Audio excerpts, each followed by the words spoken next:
Bonjour à tous et bienvenue dans ce nouveau Seckmer 360 pour continuer dans nos différentes présentations de chip sealer. Aujourd'hui, on va avoir le plaisir de vous présenter le chip sealer historique sur lequel Seckmer a bâti sa renommée, qui est le chip sealer R. Comme vous le savez, on propose nos chip sealers dans 4 versions. La version qu'on vous présente aujourd'hui, c'est vraiment celle qui est prédestinée au chantier de pointe à temps automatique, autrement appelé emploi partiel, qui est vraiment une déclinaison très française de notre matériel. Donc évidemment, comme tous les chip sealers, ce matériel va permettre une application simultanée du liant et des gravillons pour assurer une qualité optimale des travaux, et aussi de pouvoir varier la largeur d'application par pas de 22 cm dans ce cas présent.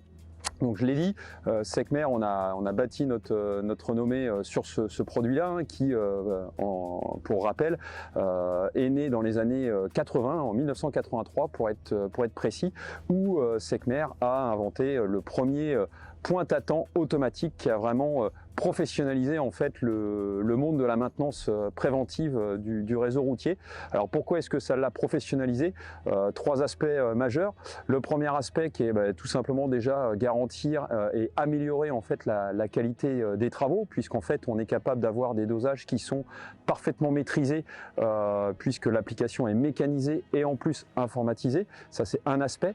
L'autre aspect aussi, c'est que ça a permis tout simplement d'améliorer la cadence de réalisation des travaux, puisque c'est des matériels qui travaillent à 3,5 km/h environ, alors que précédemment c'était réalisé manuellement.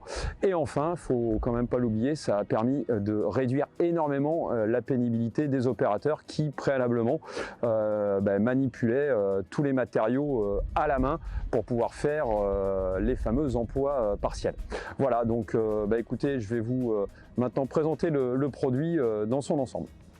Avant de vous présenter en détail les caractéristiques de ce produit, déjà vous pouvez voir qu'on est carrossé dans ce cas présent sur un porteur de type 26 tonnes avec une cuve de 6000 litres d'émulsion de bitume, une benne proposée en version aluminium de 6,2 m3 pour être précis, et enfin évidemment le groupe d'application historique Seckmer qui permet d'avoir une largeur maximum de travail de 3,10 m. Voilà. Donc maintenant je vous propose de me suivre pour voir en détail le circuit liant. On va commencer notre présentation produit par la cuve. Donc comme vous le savez, tous nos matériels, on peut vous les proposer carrossés sur des porteurs 2 essieux, 3 essieux, 4 essieux. Donc là, étant donné qu'on est sur un porteur 3 essieux, on a pu proposer à notre client une cuve de 6000 litres, tout en sachant que les volumes mini vont de 3500 jusqu'à 9000 litres au maximum. Donc comme vous le savez, je pense maintenant, évidemment toutes nos cuves sont complètement calorifugées, avec une épaisseur de laine de roche haute densité de 100 mm et répartie de manière homogène tout autour, protégée par un calorifuge qui est soit en aluminium, soit en inox, comme dans le cas présent. En haut de la cuve, vous le voyez peut-être, on a également évidemment un trou d'homme qui va permettre 2 choses, soit déjà de charger la cuve en liant. C'est d'ailleurs pour ça que sur cette machine, on a mis en fait un caillebotis de protection du trou d'homme qui va vous permettre de venir poser la passerelle de chargement, ou aussi d'avoir un accès tout simplement de maintenance sur la cuve.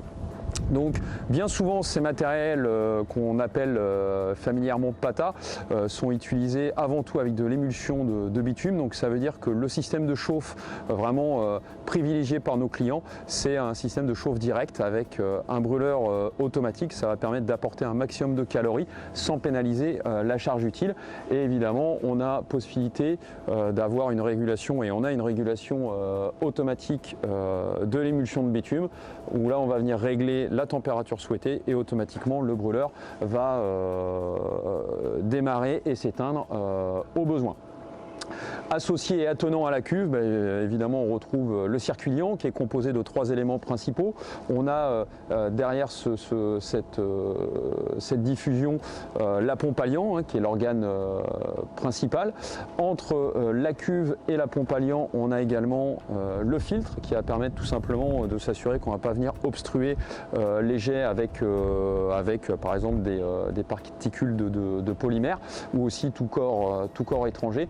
Et on a en haut notre fameux bloc de vanne qui est donc complètement piloté depuis la cabine avec des pistons pneumatiques qui vont permettre de gérer les différentes opérations, brassage, circulation et évidemment répandage. Donc voilà, hein, de manière transversale sur tous nos équipements.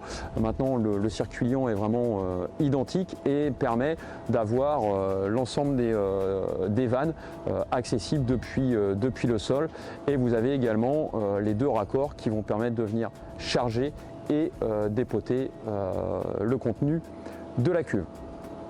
Voilà pour la cuve. Maintenant je vais vous inviter à me suivre pour découvrir la rampe.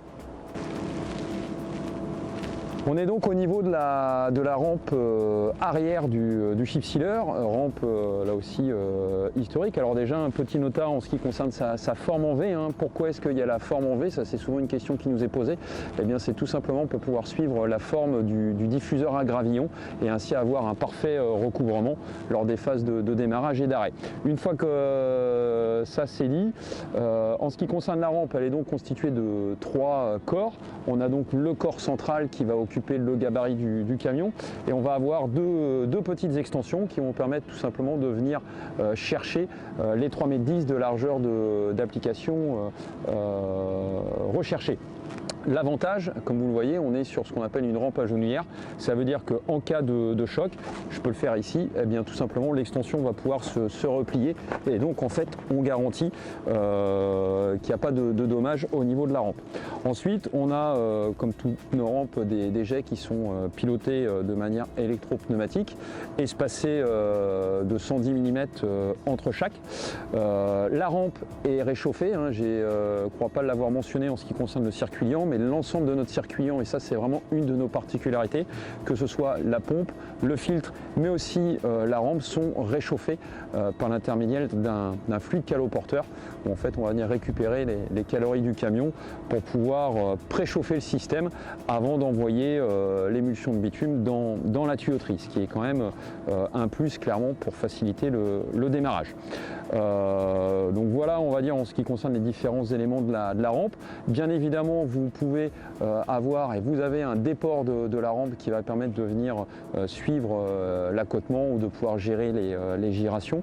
Donc sur une rampe arrière, hein, on a un déport qui est de plus ou moins 400 mm de chaque côté pour vraiment aller chercher au plus près l'application. Donc il y a un déport, et il y a aussi, comme sur tous nos matériels, une mise à hauteur, hein, que vous voyez ici, donc par l'intermédiaire des deux coulisseaux.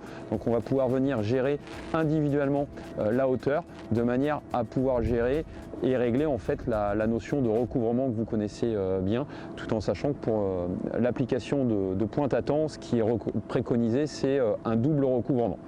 Voilà, donc mise à hauteur qui est bien évidemment indispensable sur tout bon répondeur gravionneur synchrone.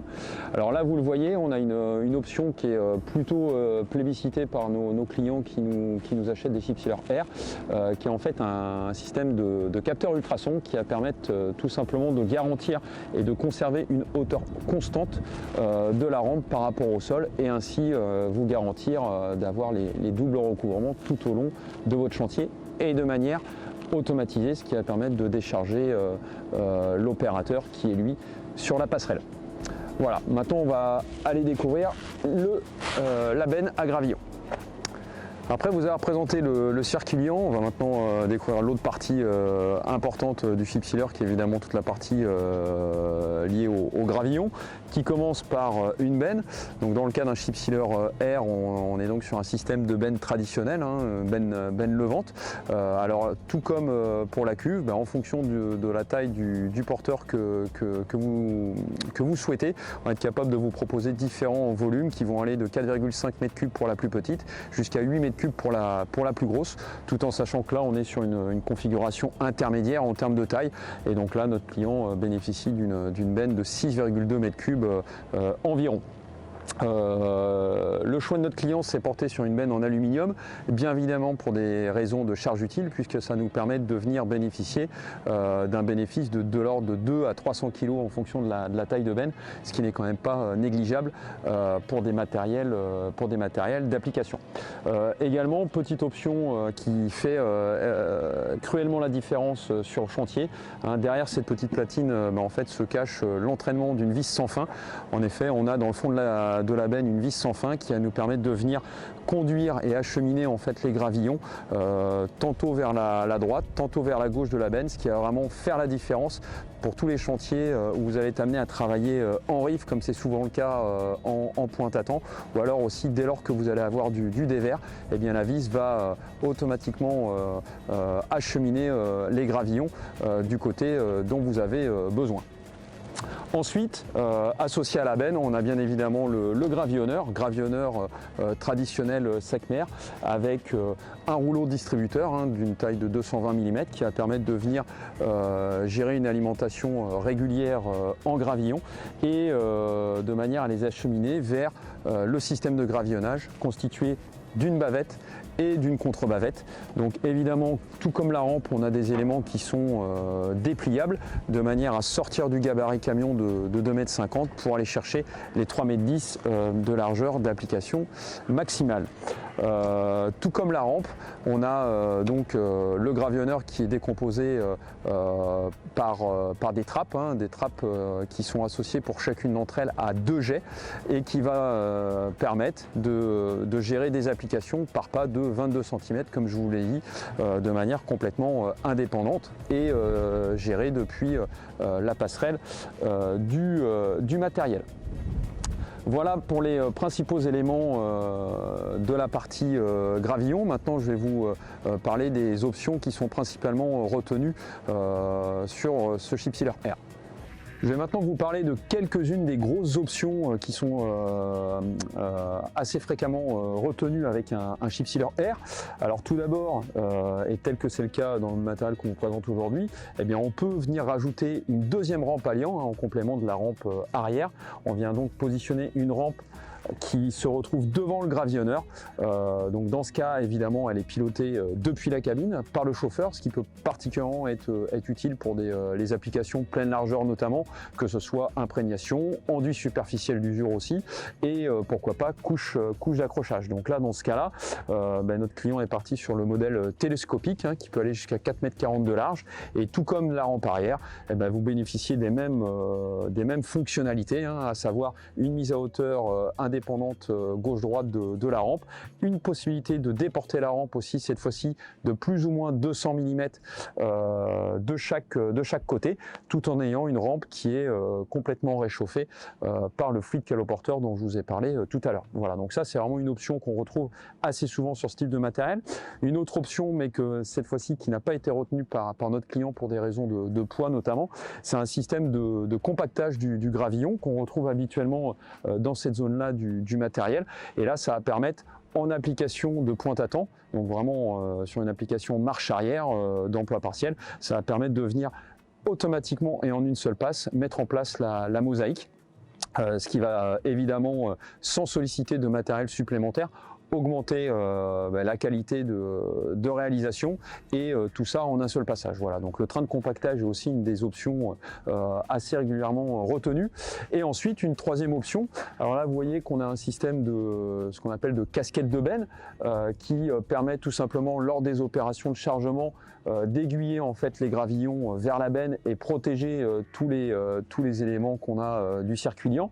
Eh bien on peut aussi en lieu et place de cette zone rajouter un bras de chargement, je pense comme vous le savez, bras de chargement qui va du coup permettre aux utilisateurs de l'équipement d'être autonomes et de venir se recharger en gravillon directement en ayant un tas à disposition sur le chantier. Voilà quelques-unes des options souvent retenues avec un chip sealer R. Maintenant je vous invite à découvrir avec moi la passerelle sur laquelle l'opérateur dédié à l'application va gérer la commande des trappes et des jets. Voilà, je me trouve donc sur la passerelle sur laquelle l'opérateur dédié à l'application va être. Comme vous pouvez le voir, hein, un des gros avantages de ce matériel, hormis le fait d'être très manœuvrable du fait de travailler en marche arrière, eh bien, on a aussi une vision directe et donc très précise de l'application, ce qui va permettre à l'opérateur en direct live de gérer la commande de ses trappes et de ses jets. Il a donc à disposition un peu comme un piano sur lequel il va avoir différentes commandes. Donc ici, tous ces petits manipulateurs, c'est ce qui va permettre d'actionner les trappes et les jets. Comme je l'ai dit, une trappe actionne en même temps deux jets. Il est bien évidemment aussi possible de répandre que du gravillon ou que du liant si jamais c'était requis. On a également ici, par l'intermédiaire de deux autres manipulateurs, une commande manuelle pour la hauteur de rampe, que je vous l'ai dit, hein, hauteur de rampe individuelle gauche et droite.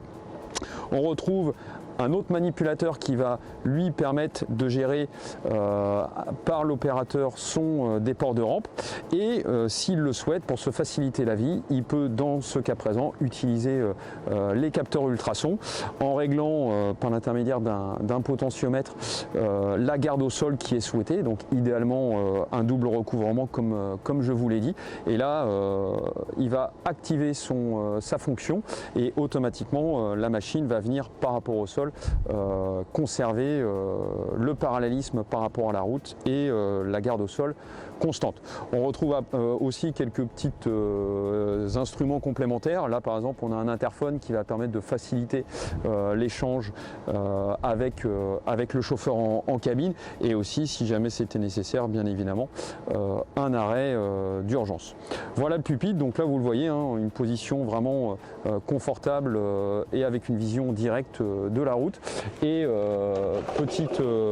petite chose supplémentaire également, on a un volet de protection qui va permettre de venir protéger les commandes du vandalisme ou des intempéries. Voilà. Après vous avoir présenté le poste de commande qui est donc sur la passerelle arrière, je vais vous inviter à venir me suivre en cabine où on va retrouver l'ordinateur par l'intermédiaire duquel le chauffeur va pouvoir gérer tous les paramétrages avant le démarrage du chantier. En cabine, donc, on retrouve l'ordinateur de bord qui va permettre au chauffeur de gérer, comme je le disais, le paramétrage d'avant-chantier. Qu'est-ce qu'on retrouve comme paramétrage et réglages principaux? Bien évidemment, on a les dosages en liant. Là, actuellement, je suis à 1,4 kg au mètre carré, par exemple. Dosage en gravillon, 5,1 litres au mètre carré. Je peux facilement venir les ajuster en direct aussi pendant l'application. Donc ça, c'est un des types de réglages. Un autre type de réglage que l'on peut faire, eh bien, c'est tout simplement venir activer le circuit de réchauffage pendant le transfert. Ça, c'est une des choses que le chauffeur va pouvoir faire. Il va pouvoir également, par exemple, activer ou non son brûleur si il y a besoin de redonner un petit peu de calories à l'émulsion de bitume.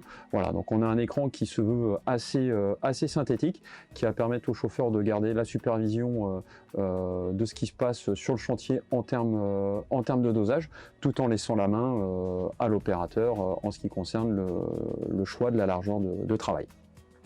Bon, on espère que ce Secmer 360 dédié au chip sealer R, qui est le modèle historique de l'entreprise, vous aura plu. Comme vous le savez, n'hésitez pas à vous rendre sur notre chaîne YouTube et à nous suivre par l'intermédiaire de nos différents réseaux sociaux pour plus d'informations sur l'entreprise, nos produits et nos hommes. Merci, à bientôt.